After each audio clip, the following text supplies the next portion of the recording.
মার্কিন যুক্তরাষ্ট্র সহ উত্তর আমেরিকার নাম পরিবর্তন করে মেক্সিকান আমেরিকা রাখার পরামর্শ দিয়েছেন মেক্সিকোর প্রেসিডেন্ট ক্লদিয়া শেনবাউম।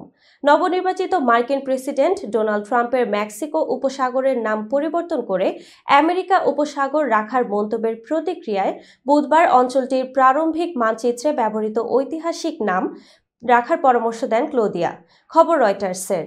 বুধবার এক সংবাদ সম্মেলনে ১৬০৭ সালের মানচিত্রের দিকে ইঙ্গিত করে মেক্সিকোর প্রেসিডেন্ট মজার ছলে বলেন, মেক্সিকান আমেরিকা এটি চমৎকার শোনাচ্ছে। সংবাদ সম্মেলনে রাজনীতিবিদ এবং সাবেক সাংস্কৃতিক সচিব Jose Alfonso Suarez del Real যা বলছিলেন তা পুনর্ব্যক্ত করেন ক্লদিয়া। ওই কর্মকর্তা ব্যাখ্যা করেন যে আমস্টারডামে অবস্থিত ডাচ ইস্ট ইন্ডিয়া কোম্পানির জন্য কমিশন করা ইউরোপীয় মানচিত্রে ১৬০৭ সালে অঞ্চলটির নাম ছিল আমেরিকা মেক্সিকানা।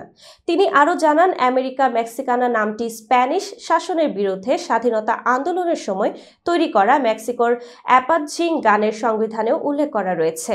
সেই প্রসঙ্গ টেনে ক্লদিয়া শেনবাউম বলেন, ১৬০৭ সাল থেকে অ্যাপাতজিং গানের সংবিধান আমেরিকা মেক্সিকানা ছিল, তাই আসুন এটিকে আমেরিকা মেক্সিকানা বলি।